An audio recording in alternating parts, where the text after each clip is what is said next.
Hello and welcome back to Jo's Art History Podcast, a podcast that celebrates all things art historical with me, your host and resident art historian, Jo McLaughlin.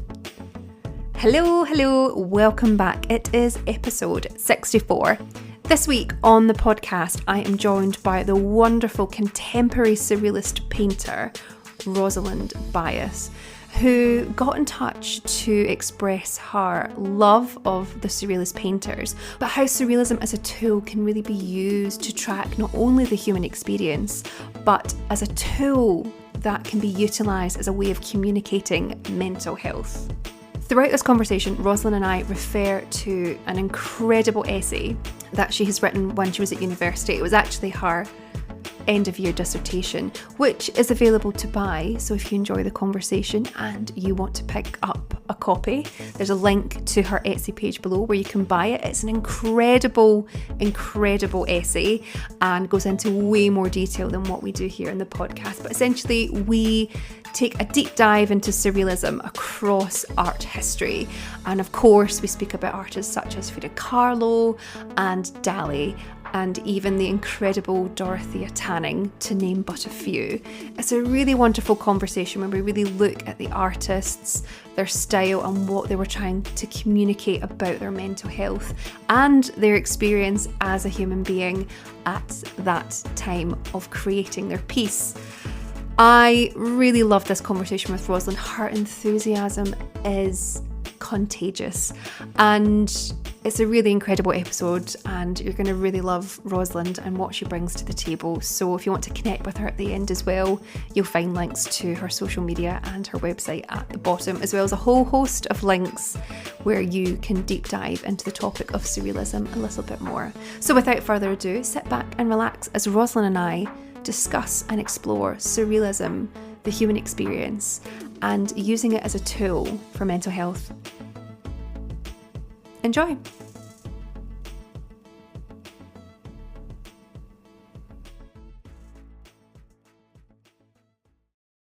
only done it once where I've started a podcast and been like, oh my God, I've not hit record. And that was with my younger sister. But we were only like 7 or 8 minutes into it. And I was like, you're going to hate me. But oh no, that's what I would do. Yeah, but to be fair, she's my sibling. She has to forgive me. Yeah. Obligatory. Okay, so surrealism. It's a huge topic, something that what I've really enjoyed researching, and I'll thank you publicly now because we've had a little chat before I've hit record, is that you sent me your wonderful dissertation on surrealism. And it really made me think about the messages it was trying to get across and how it's got a lasting legacy to today, because it's not just this one and done thing, even though it's, you know, it has its own time period, its own canon within art history.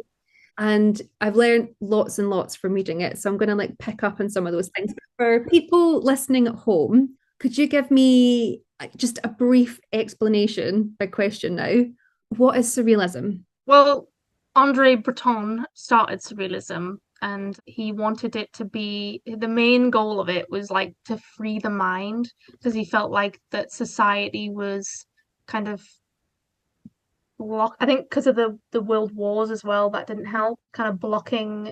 Society was blocking thoughts of people. They were like it felt too controlling. Yeah. And so he wanted like akin to like a child. He wanted childlike freedom of the mind. And so he started surrealism, but it did start as like a literary thing. And then it sort of slowly branched out into lots of different forms of art, like sculpture and painting and drawing, like any like other art movements. It's like, oh, it's just painting.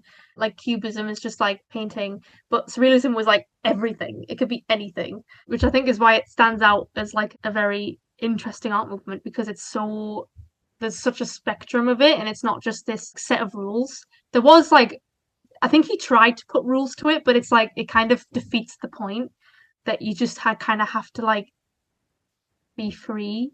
And one of the first things, more visual art wise, that was done was him, which I talked about in my dissertation, was he would get a lot of surrealists together, and then they would do this thing called Exquisite Corpse, which is where they it was like a game So it was like it was going with this playfulness, like children, like a good playfulness to like let the mind be free.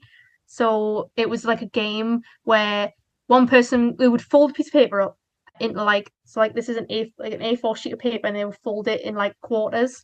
And so one person would draw in the first quarter and then hide it. Another person would draw in the next quarter and then hide it. So no one would know what anyone drew, and then they would open it up at the end, and it would be like this weird amalgamation, and it looked like a weird. It often looked like a weird person Yeah. with like just weird attributes, but they did that as like that was one of the things that was like freeing the mind, and that was sort of like one of the things that was like collective consciousness rather Yeah. than just an individual consciousness. So this is the first thing that I read in your dissertation, and it Yeah. happened many, many times that made me go, oh my God, is that where that's from? Because I play that game. I play that game. Oh, do you? Yes, but I know it as the monster game. And Oh, it's you build monsters, and it completely makes sense that it has roots in surrealism, or it's a surrealist game, because that's what you're creating. You're creating these corpses, these, as I call it, the monster game. And I didn't know it until maybe like 7 or 8 years ago. And it's something that we were waiting for a delayed train, and one of my friends said, let's play the monster game. And I was like, what on earth is this? And that's exactly what we did. And we were rolling around the platform waiting on this train because we'd all drawn really, really silly stuff. laughing, yeah. Yeah, but the whole idea Yeah, it was fun. it was encapsulating, yeah, it was to get people creative without them being influenced by the other, something like that. It was Yeah. just freely creating for the sake of it. Yeah, because it was like the whole idea of like automatism, which is what that was like you can't have any pre-existing like notion of what you're gonna draw or what you're even thinking. So it was like the a lot of artists who did automatism was it was kind of like trying to just disconnect the thinky brain to the hand and then just kind of drawing, and then afterwards looking at the scribble or whatever and seeing something and maybe adding to it because they saw something in the script, and that's like that was created without your conscious thought, which is what the surrealists wanted to get into, was this visualization of the unconscious mind. I'm pointing to the back of my head because in my head That's it's what it here, is. Yeah. but it's not technically there. But in my head, I'm like, there is something there.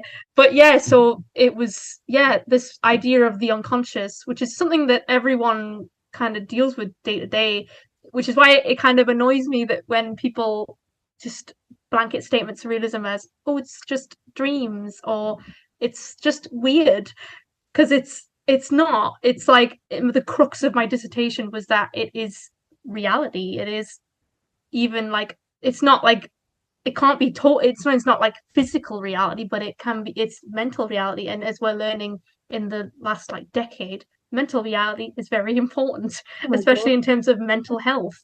Because if you disregard your mental reality, then you're disregarding, Your physical yeah, self. because you can't say that like I mean this is more of an existential topic of conversation, but yourself is your brain, is what you're in here. So it's not really these are just like your skeleton's just kind of like the external thing.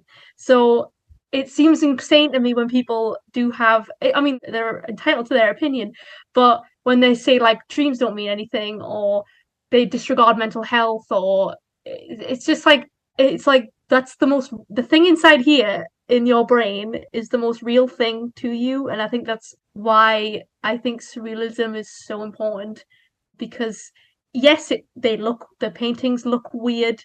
It may be like, oh, you can't comprehend what they're trying to paint or something, but it's something that's come from something real inside the head. Because if they were truly trying to express the unconscious mind, they're trying to express like the most truest form of themselves, which I think is just brilliant, especially in a time where they weren't largely accepting of a lot of things. Yeah. And But even so, they had this way, yeah. And I think it's good to point out here, this is right at the beginning of like Sigmund Freud's theory into like yes, psychoanalysis.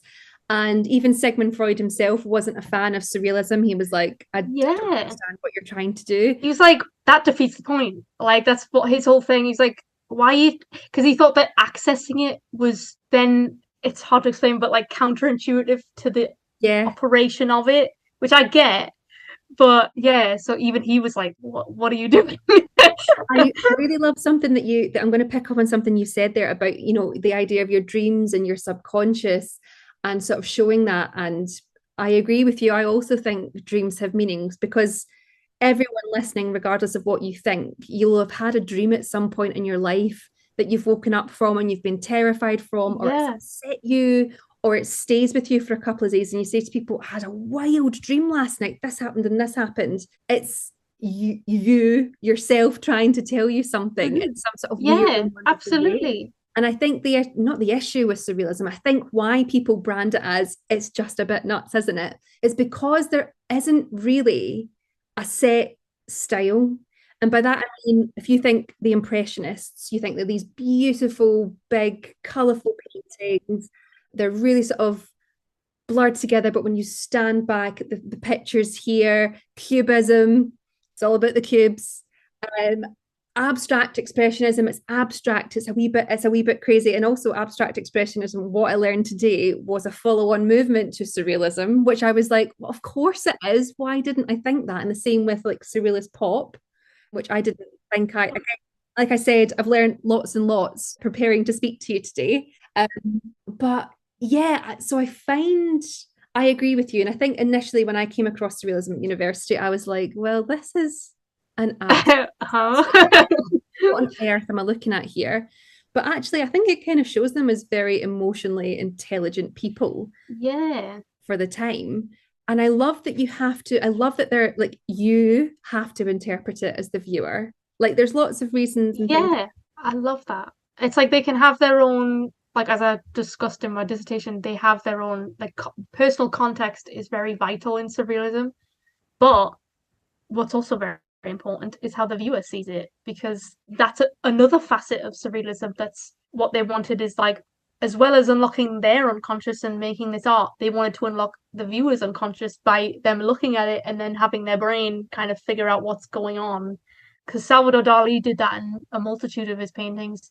It's called the paranoid critical method Okay, what's that? that Salvador Dali invented, where he would paint something and you would paint it and then it would kind of look like something, but it would also look like something else. So I don't know if you've seen the Metamorphosis of Narcissus, the one with the hand with the egg, and then It's probably that's way back. that's a like a really good example of it, because the hand, it looks like Narcissus sitting in the like looking down at himself, but it also looks like a hand that's holding the flower. I think it's like, yeah, I think in the foreground it's Narcissus looking in, and then there's another rock formation in the background that's a hand holding the flower of, because he turned into the Narcissus flower when he looked at himself or something.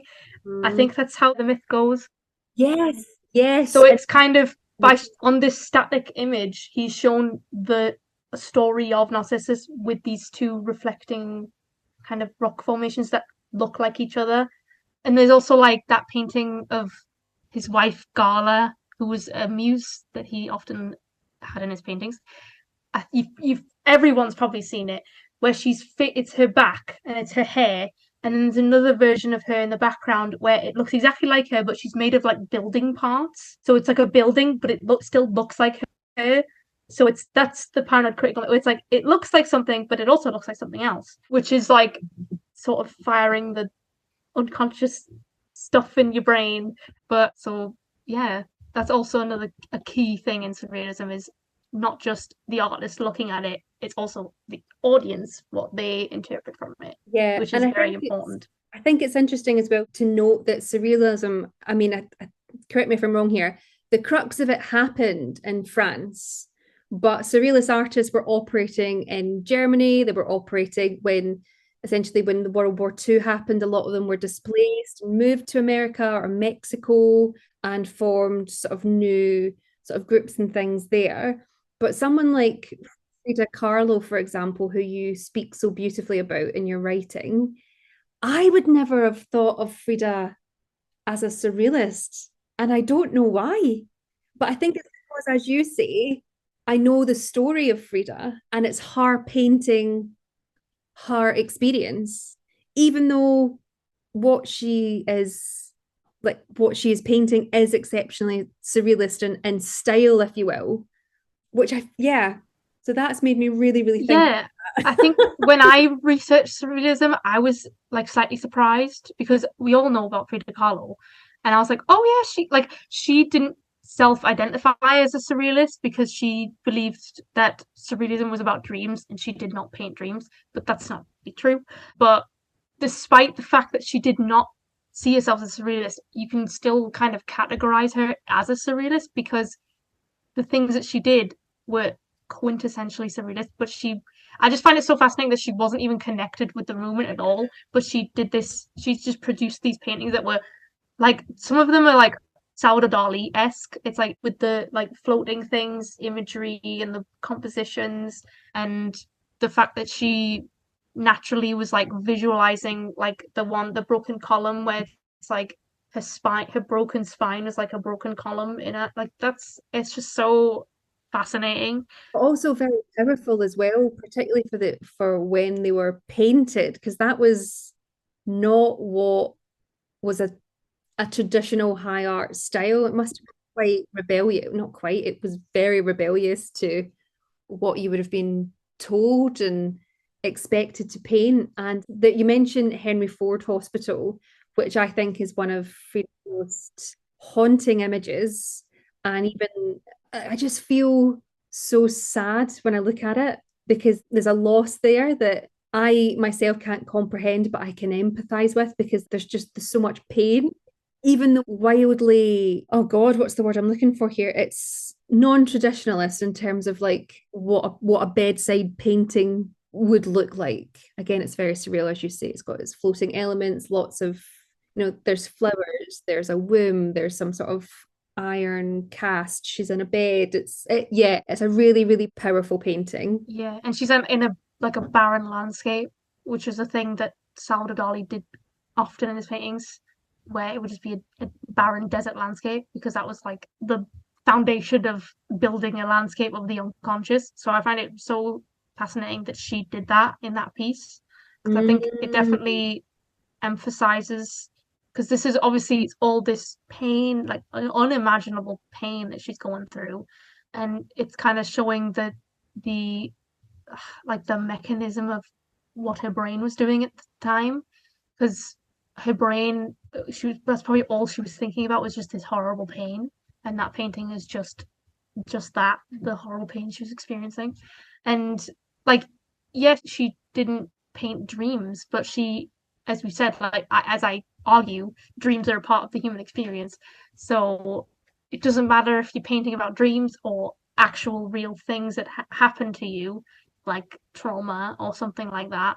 It's still all like surrealist. And yeah, it's just, and another point that like Andre Breton wanted to do in surrealism was demonstrate the how thought happens, because obviously we don't really understand what happens in our brain when we have a thought. So that was kind of also the thing of like because when you have a thought and it kind of goes into another one, it goes into another one, he wanted to demonstrate that with surrealism. And I think with Frida Kahlo's paintings, especially Henry Ford Hospital, it's kind of, as I say, like showing the mechanism of her own thoughts about Hmm. how she's processing this pain, because she's like vulnerable in the bed, and then there's just like strings coming off of her, and I just see them as like strings of thought because of all these things that she's thinking about, and the barren landscape being like she probably feels so isolated and alone because she's going through all this stuff, and it's not her fault that she got this injury that is preventing her from having a child. It's like all this loss of control. So yeah, it's such a powerful piece. Yeah. It's yeah. And I think what you've just said there, like you've completely hit the nail on the head in terms of like what the surrealists were trying to capture their their subconscious, your thought, as you've just said, You don't just have one thought, you ping off each other. That's why Yeah, things like I find something like meditation, for example, I've tried it. I find it very, very difficult because you have to like clear the mind or same. calm them or Yeah, still the mind, whatever it's not to get rid of thoughts completely, it's just to acknowledge them and be like, we're not doing that right now. But it's so true. And another thing that you pointed out is the background to things. And it's something that this is like the fourth or fifth podcast for this season that I'm doing. And every time I speak to someone, they've mentioned the background. And I'm like, I think I've just got lazy and forgotten that in a painting, nothing or any sort of artwork, nothing is there by accident. It's all been thought of. And that's particularly important for absolutely. surrealism. Like you can look at a Salvador Dali or a Dorothea Tanning, a Man Ray, everything is there for a reason. And that it's like a puzzle box that you could Hmm. forever be fiddling around with to solve, and you'll never really get Yeah, there. But is that again, your, yeah. your experiences will also fuel your answer and your understanding as well. And that's why I always think it's great to talk to people about art, because Yeah, you and I will come from two very different backgrounds, upbringings, whatever, and have a really interesting conversation about artworks. It's yeah. yeah. It's great. Like I love talking about having this kind of discussion about artworks because, I find it so fascinating and I don't have a lot of people around me to like geek out about art with. So it's really nice getting to talk to you about all this stuff because it's like I have all this knowledge and stuff and I get to talk about it. But yeah, like the a main thing in my like fine art degree that I was trying to hone in on was that everything in a painting has a purpose.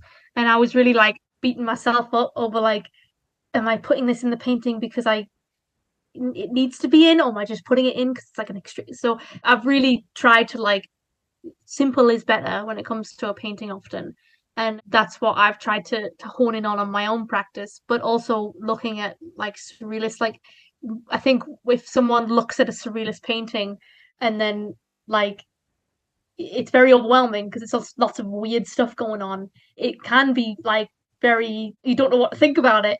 But when you get down into like, which is why I love studying surrealism because when you get down to like the specific imagery and you actually like properly take in everything that's going on, it's like, whoa, this is like so cool. Like there's like a painting by Salvador Dali that comes into my head is the Lugubrious Game, which is like it's his head and there's like balloons of stuff coming out of it and it's lots of different imagery coming out and it's an insane painting. When I first saw it I was like, what is going on? Because it's just a lot. It's but then when I actually sat and I wrote about it in my dissertation and kind of took it in and like read about it in other people's books and stuff, I was like, oh, this is actually, everything, every little piece of thing in the painting has a purpose and it says something about the artist, which is like, really fascinating. Do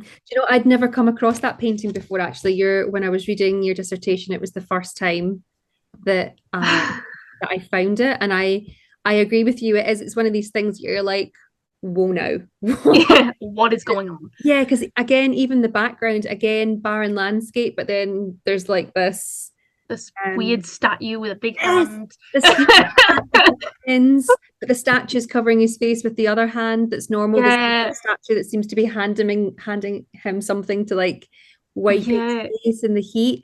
It's wild. It's absolutely wild. Um, Even though like Salvador Dali was like absolutely insane, he was insane. Like he wasn't actually insane, but when you look at his paintings, it's like this man was insane. yeah. But he was also like just like he was like a genius, even though he may have been like a mad genius. He No, but was a he pushed genius. it, and I think Yeah, that's he pushed it exactly. Like even the surrealists looked at his paintings and were like, "That's a bit much," yeah. Did not ask which him I to find leave really the funny. surrealist. Did they not ask him to leave the surrealist movement at one point? And they were like, "You're a They bit too did. surrealist." Yeah, like Andre Breton was like, he was like, "Oh, you got to stop doing this." I forget what exactly it was, but he was like kicking him out, and then because the whole point of surrealism is to not be held down by the rules of everything.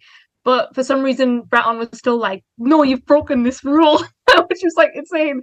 And then Dali was like, "Well, I'm gonna bounce then and just keep doing what I'm doing," which I really respect, even though he was insane, but he Oh, he was a was nut. He amazing. was like Because he still painted talking things that nutter. were like just because you look at his paintings, some of his paintings, and it's like it's so explicit and you feel uneasy sometimes looking at his paintings. It's like, oh, what is going on?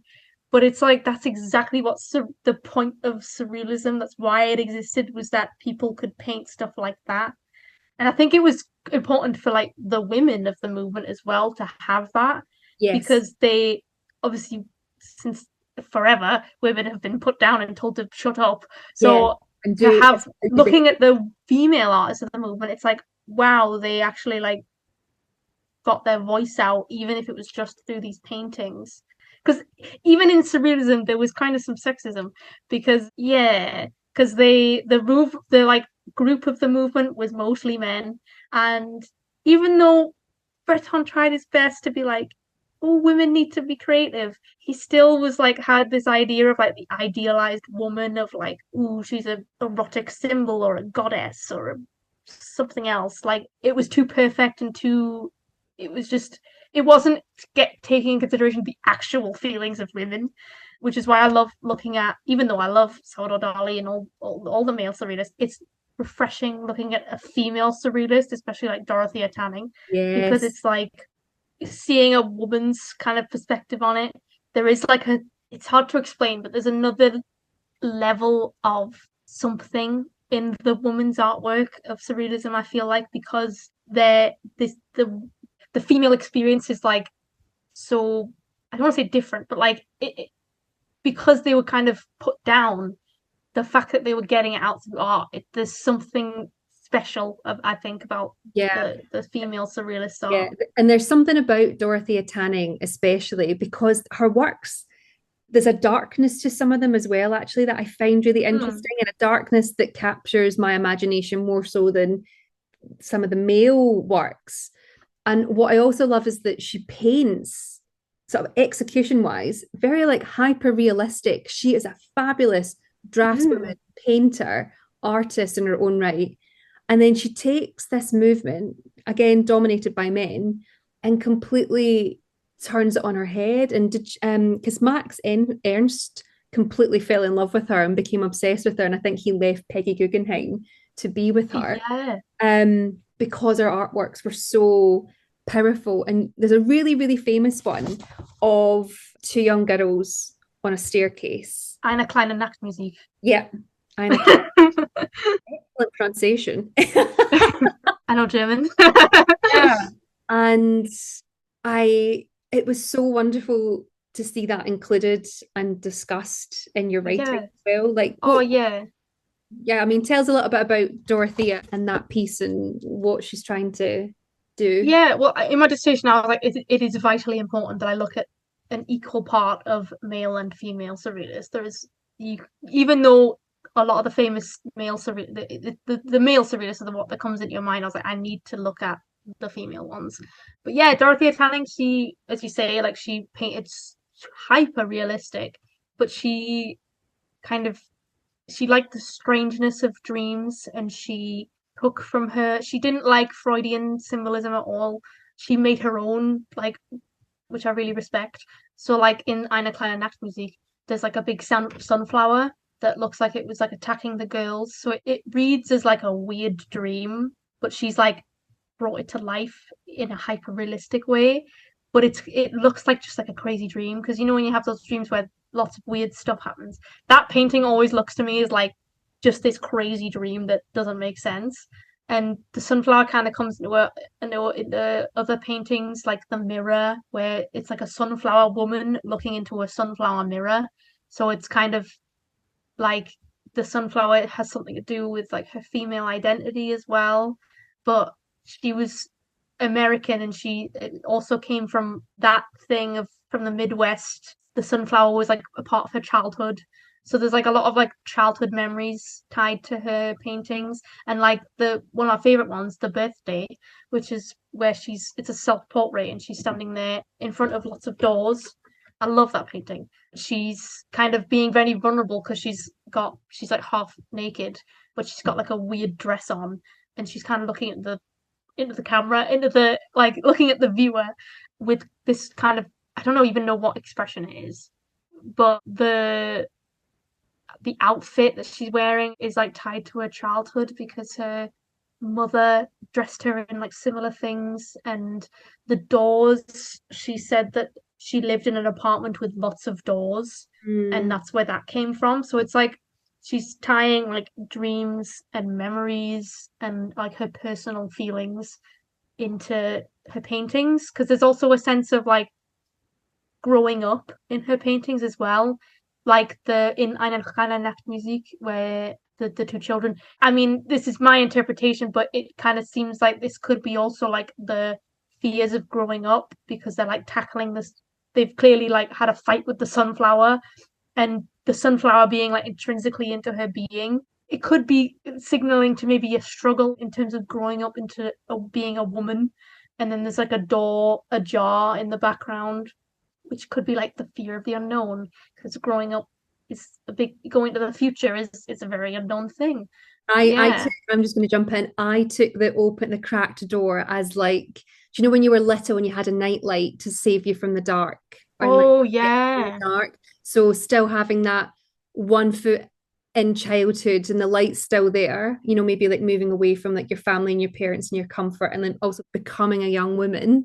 Because there's lots of cracks in the walls as well, which is something that I've only really just noticed. absolutely, yeah. Yeah. There's another painting, I forget what it's called, but because in that painting there's a girl with her hair's like Yes. standing on end, which I absolutely am obsessed with. I love it because that just adds to the strangeness.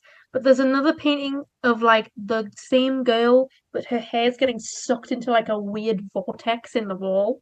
I forget what that painting's called at the moment, but that also is like this menacing, like she seems to use like the domestic layout of a house as like this sort of menacing thing that like maybe is connected to like growing up as a child and being in like your parents' house and kind of moving on from that. Or trapping women, Yeah, domestic and that exactly. Because I think in, was it Dorothea Tanning as well? She made like soft sculptures as well. She made these soft sculptures that are like, one of my favorite is it's like made out of pink material, and it's like the back end of a woman, like the from her, like it's a woman's back into like her butt, and then it's like you can see her spine, and then it's sort of like her head. It's like it branches off into like weird tentacles, and it's just like lying on the ground.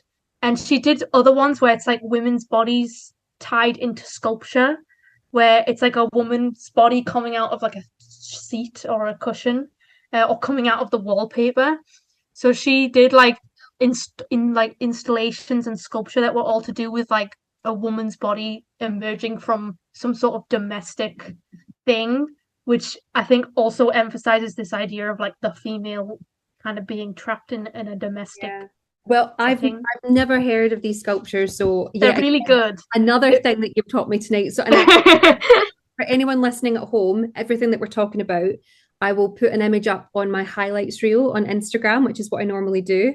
So you can like look and see these things. But as always, like do go and Google these things because it's always great. And yeah, if you just type in Dorothea Tanning soft sculptures, they'll come up. Yeah, but there you are.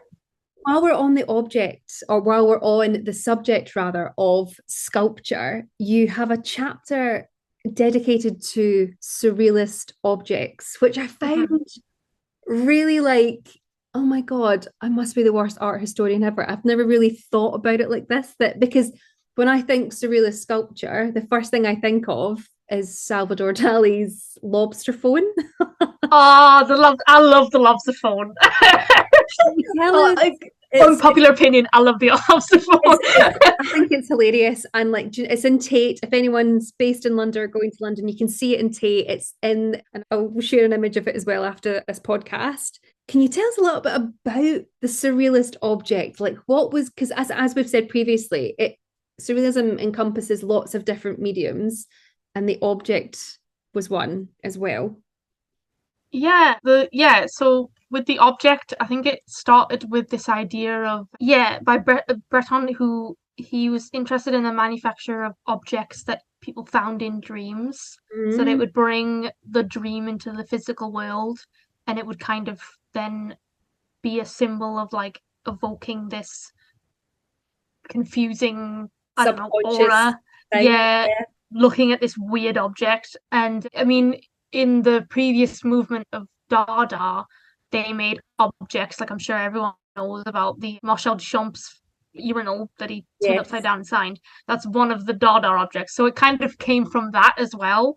But with surrealist objects, it was more of a because Dada was like going against like anti-art, but with surrealism, it was more to do with capturing the unconscious, but through something physical.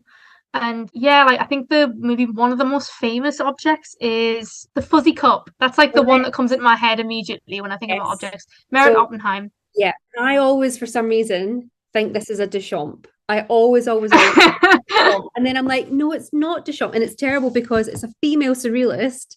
And if anything, they're the ones I should remember most. Yeah, well, I mean, it's you can't blame you because like a lot of the female artists throughout history, they kind of got kind of tucked away Yeah, and moved to the marginalized, side, which is very sad.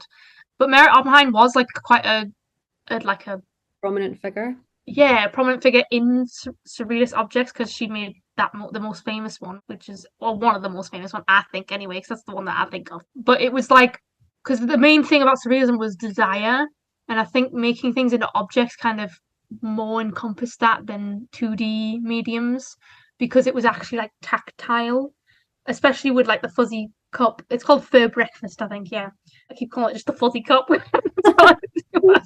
It's this idea of like you could hold it and it's like feels really nice and soft, but then thinking about drinking from it is like a weird sensation. But it's like that's it makes you think about that, which is the point where it's like this weird, confusing object where it's like I can't drink from that. That would be a really weird thing, but that's the point. And this the kind of the sensual experience because it was also tied in with this idea. Like I think Freud kind of started this was like the idea of the fetish, and so the surrealist object was kind of visualizing these like fetishes, but it was like because they believed that desire was kind of a way to unlock creativity. So Mm. visualizing the fetish in like in an object was kind of like a very surrealist thing to do because like yes it's just a cup with fur on it, but as I say like it's the tactile nature of it kind of evokes this kind of weird sensual Response from experience. yeah, and it's kind of known Yeah, as like the feelings like called uncanny because you yes, recognize the object, but it's weird. but it's weird and you know what it's supposed to do. Like another, I've spoke about the uncanny ones before on the podcast, and that was a podcast all about, oh my goodness, Alexander McQueen. And he has this, at one point, he has this robot that in one of his shows that sort of Oh interacts as a human, and you recognize the movements as a human movement, but you're like, oh, it's weird because you're not a human and you're behaving. So it's the same here. Like you recognize it's a cup, but actually it's a really weird cup. yeah, like I think yeah, like nowadays the uncanny people just think about the uncanny valley with robots, Yeah. which is uncanny.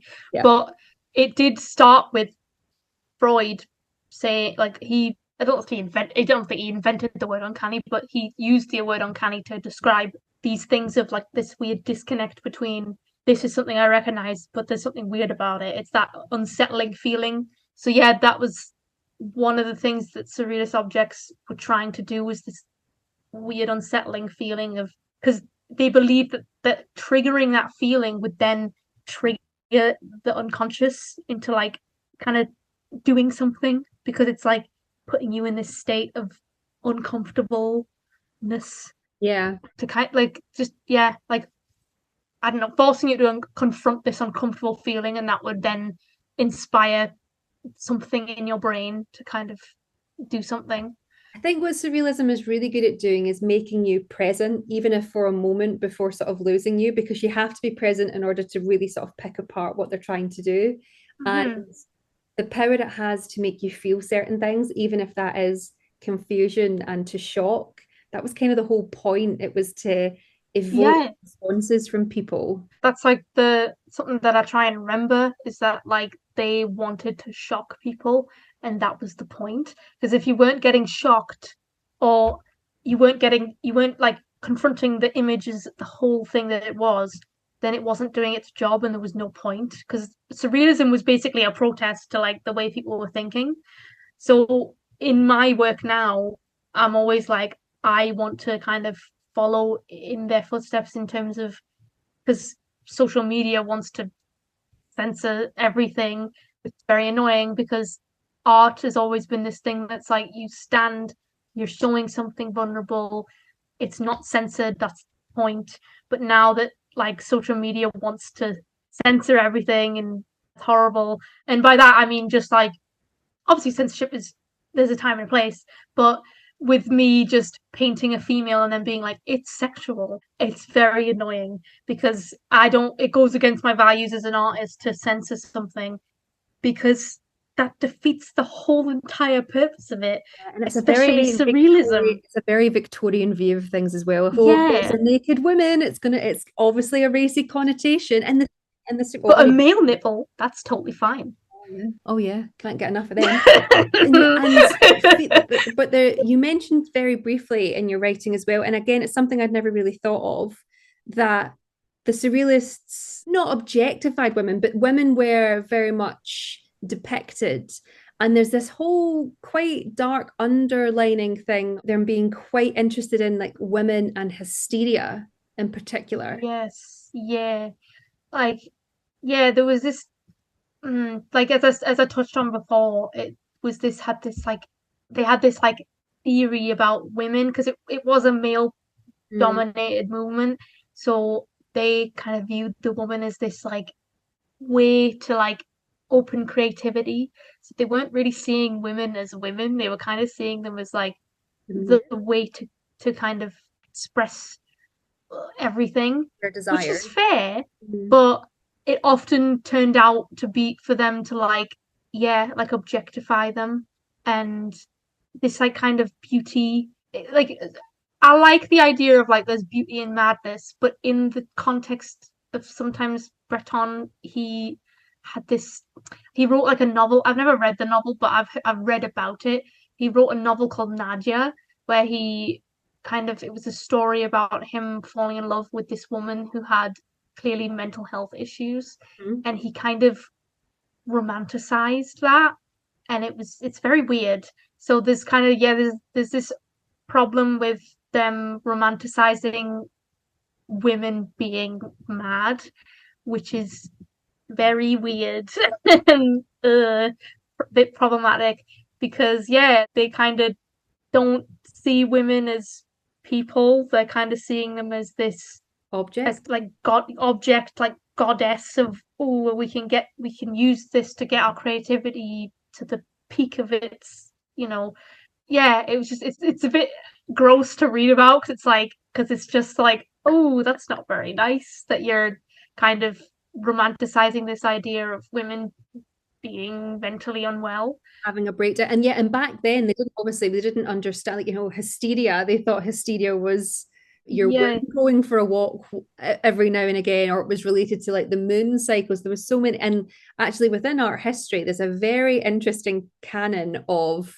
painters depicting medical lectures, and when photography became on the scene, thousands of images of men going in to photograph these women in like moments of convulsion at their most vulnerable. yeah, And yeah, it was, now we understand it as mental health and mental illness, and we have things in place. But at this period in time in particular, it was almost sort of in a weird way fetishized, because yeah, it, it absolutely. it fascinated them, not to the Hmm. point that they wanted to really fix it. I mean, yes, there was things they tried to do, but it very much speaks of a time, is what I think I'm trying to say. It's not just the surrealists that were doing this; it was many Absolutely. impressionists.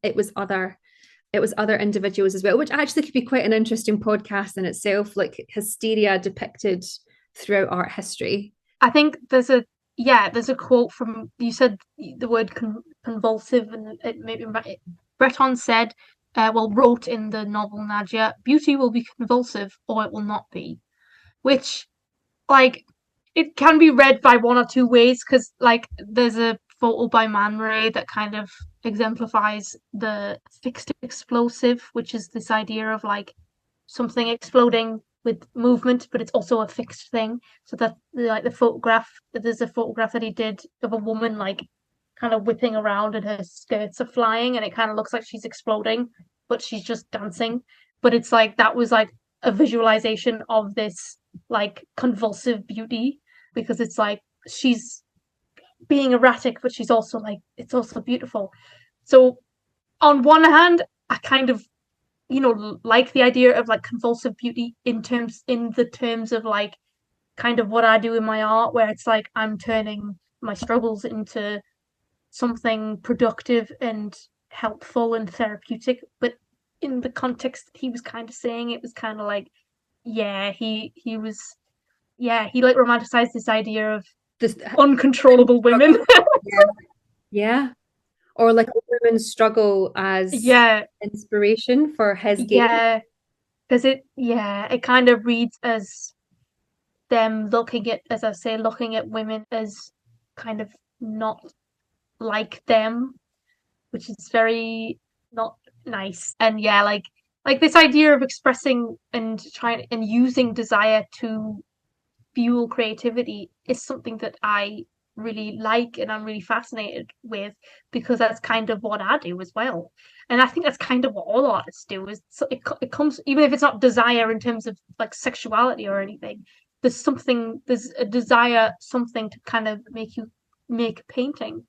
But yeah, when it gets into like them romanticizing unwell women and kind of seeing women as this object of purely like a way to fuel their creativity and nothing else gets a bit gross. Yeah, it gets a bit sticky, a bit sort of Yeah. sort Which of is why I do like to, as much as I love the male surrealists, I don't want to come across as like, oh, they were all bad. Because, there's a lot of things that they yeah. did that were like, because it was the time, that was kind of But also perpetuated by the time sort of it's thing. a measured argument, and you're not sort of sweeping over this thing that was very prominent. And Yeah. it's not just that, sexism, it's not a new thing. Women No. being controlled in a certain way, or even in terms of society, like what Dorothea Tanning was trying to unpick, or Frida Kahlo when she was expected to be a mother and she couldn't be because she had this thing happen to her that was completely out of her control. It's a measured and balanced argument of both sides, and saying like they did great things, but they also like they kind of picked apart and victimized and Yeah. used that for gains in certain ways. But I think overall surrealism has and is now a great tool for people to use and really sort of unpack their subconscious things that they're going through, and it's left people this legacy that essentially gives them permission, if you will, to say what's in there, get it out, it's the best thing for you. And that's Absolutely. incredibly forward thinking Yeah. for the time. I mean, even someone Absolutely. like yourself, and this is 2023, we're recording this, you've just come through an art degree where you've been completely fascinated with surrealism, and it's part of your practice every day. Yeah. Like that's why I call myself a modern surrealist Mm. because I like to emphasize that like yes, some of the surrealists' views were not good, but the basis of surrealism and what it was and what it stood for and what art was created out of it, that's what I want to bring into the modern day is this idea that it can be so helpful to just let go and free your mind, which ironically is something I've struggled with my entire life, even though I'm so passionate about surrealism. But surrealism helped me kind of get into a place where I can be freer in my mind. It's obviously dealing with mental health is a lifelong journey, but I definitely feel that I'm so thankful that I found surrealism because I feel like I don't know what I'd be doing in my art without it. Like it really gives me makes me feel validated in what I'm doing. And as I say, like I because I struggle a lot with mental health and things this year's not been a great year, especially and especially with the pandemic, struggling through the pandemic, kind of getting out all these feelings that maybe I can't express to other people, I can't verbally express to other people, I can get them out on a page, even if it looks like a weird it looks like weird imagery. To me, it fully visualizes this feeling I'm feeling. And that's why I'm so passionate about like the nuances of feeling as well, because I often struggle to articulate how I'm feeling, but through a painting I can kind of more accurately say how I'm feeling, even though it's imagery that's kind of enigmatic. But to me, it's like a perfect way for me to get out this weird, nuanced feeling I'm going through. Like recently, I had like a friend betray me, for lack of a better term. A friend who I thought was going to be a friend for the rest of my life turned around and told me how horrible of a person I was, and that was like a moment of that's just one example of a moment where I was like, I don't know who I am anymore. I feel like I've lost who I am. Like, I thought I was a good person. I thought I was a good friend. Maybe I wasn't. Like, and then I made art about it. And it kind of, even though you look at the piece of art and you can't straight away see that that's what it's about, to me, that perfectly encompasses this kind of loss of, a lot of my art encompasses a feeling of a loss of control, because I think that's kind of, at least for me, that's kind of the basis of a lot of my struggles, is not feeling like I'm in control. Because I think we can all relate to when something happens, it's like you're then flung into this thing of, I don't even know what I'm doing anymore. I don't know That's what's it. happening. And just as you've said, Yeah, sometimes like you don't have the words to articulate yourself, and it's not that you're not articulate. It's just it's a weird feeling that it's you can't navigate. human feeling. I think because of the fast paced world, it's easy for me to say this, but like the fast paced world of today is like people get so focused on like defining things and day to day doing stuff. This is how my day is going, sort of thing, and kind of there's this. I feel like people forget how weird and nuanced the human experience is. And I think that's why I absolutely love surrealism, because it really helps to like Like apart. visualize, yeah, and pick apart and this weird stuff that we're all going through, because it's absolutely insane that we're all here experiencing this, It is, it's wild. And keep I talking on this podcast right now. also think people, oh, I think you've just said that so brilliantly though, because people just, how often do you say, okay, today I'm going to do this, this, this, this, and this?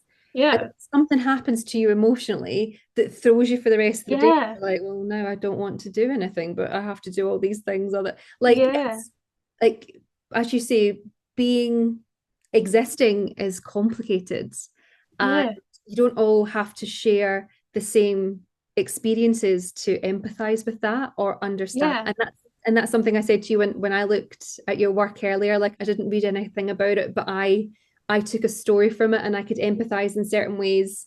My yeah, experience in healthcare as yours as well. And I think it's really exciting. And essentially what I'm trying to say is I'm looking forward to seeing your practice grow and you champion modern surrealism.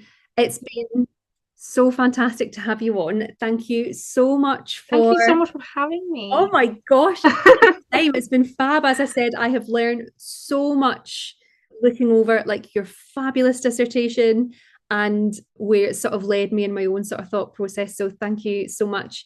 Just before you go, where can people find you, connect with you, more importantly, see your brilliant art? Well, my main social media is Instagram, which is surreal_Rosalynd, Rosalynd with a Y.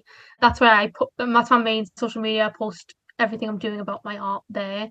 I also have an Etsy shop if you want to buy any prints of my art, which is also called Surreal Rosalynd. But yeah, I've branded myself as Surreal Rosalynd. So if you just type in Surreal Rosalynd, you can see my stuff. But yeah, my main stuff is Instagram. And yeah, I've just recently started an Etsy shop where you can also buy a copy of a PDF download of my dissertation. So if anyone wants to read that, they can Oh, purchase well, that. amazing. Well, I'll leave links to your website, Instagram, your Etsy shop, and I'll particularly leave a link to your dissertation on Etsy because it was fabulous to read. And I feel really, and I said that to you before we hit record, I feel really privileged that you let me read this. Yeah, It's of such a course, yeah. personal piece of writing. Um, Now, I don't know if you've listened to the podcast before. It's absolutely fine if you haven't, but I end each podcast Oh, episode by asking one question. And it's quite a big one. And you can take it as abstract and large or as personal to you as possible. But my final question for you is, why is art important?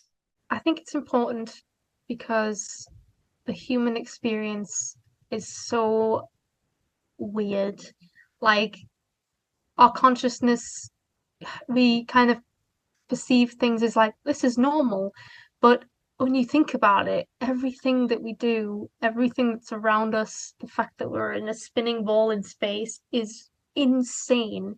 So I think art is such an important thing, intrinsic thing for humans to have, which is what spurs me on every day. It makes me feel like I have worth because that art is how humans can express this very weird experience that we're all going through.